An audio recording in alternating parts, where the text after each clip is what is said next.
स्वामी विवेकानंद का ज्ञान योग मानव जाति के भाग निर्माण में जितनी शक्तियों ने योगदान दे रहे हैं उन सब में धर्म के रूप में प्रकट होने वाली शक्ति से अधिक महत्वपूर्ण कोई नहीं है।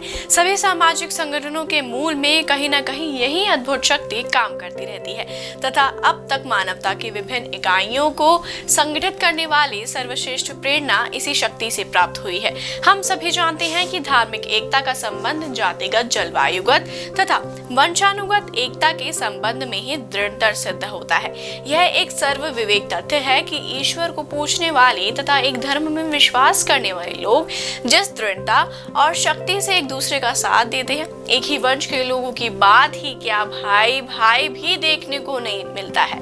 धर्म के प्रादुर्भाव को समझने के लिए अनेक प्रयास किए गए हैं। अब तक हमें जितनी प्राचीन धर्म का ज्ञान है वह सब एक ही दिखावा करते हैं कि वह सब अलौकिक है, मानो उनका उद्भव मानव मस्तिष्क से नहीं बल्कि उस चौक से हुआ है जो उसके बाहर है। तो नमस्कार, मैं कृतिका आप सभी का स्वागत करती हूँ प्रभात प्रकाशन के YouTube चैनल पर। तो चलिए शुरुआत करते हैं आज की इस वीडियो की। ज्ञान योग क्या है, क्यों है और इसकी क्या आवश्यकता है, जानते हैं स्वामी विवेकानंद के विचारों से। हालांकि यह दोनों सिद्धांत परस्पर विरोधी लगते हैं, किंतु उनका संबंध में एक तीसरे आधार पर किया जा सकता है जो मेरे समझ में धर्म का वास्तविक बीज है और जिसे मैं इंद्रियों की सीमा का अतिक्रमण करने के लिए संघर्ष मानता हूँ।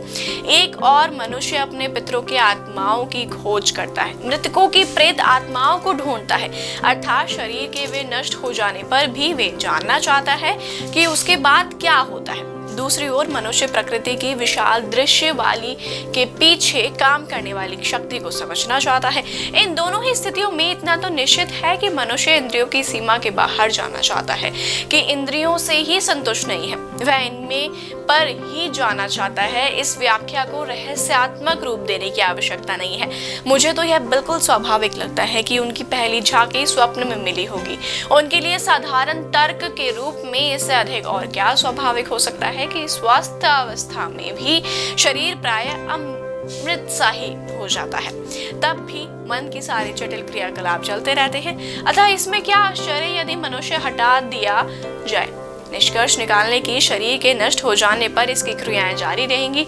मेरे विचार में यानी स्वामी विवेकानंद के विचार से अलौकिकता की इससे अधिक स्वाभाविक व्याख्या और कोई नहीं हो सकती और स्वप्न पर पहुंच आधारित इस धारणा को क्रमशः विकसित करना हो उसे विचारों तक पहुंच सकता है।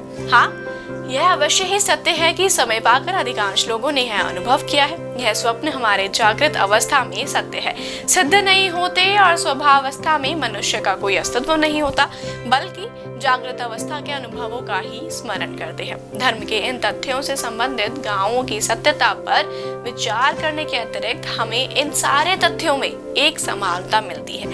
यह सभी तथ्य भौतिक शास्त्र के स्थूल आविष्कारों की तुलना में अधिक सोच में है। सभी प्रतिष्ठित धर्मों में वे एक शब्द दम आमोद तत्व का रूप ले लेते हैं। यह रुपया तो एक सर्वव्यापी सत्ता ईश्वर कहा जाने वाला एक अमूर्त व्यक्तित्व अथवा नैतिक विधान होता है। यह समस्त भूतों में अंतर या किसी अमूर्त सार का रूप भी होता है। इसका कारण यह है कि मनुष्य शारीरिक शक्ति की अभिव्यक्ति से प्रसन्न होता है। मानव जाति का यही सामान्य स्वभाव है। दाम में वस्तु को ही लोग समझते हैं, इन्हीं में उन्हें आनंद भी मिलता है।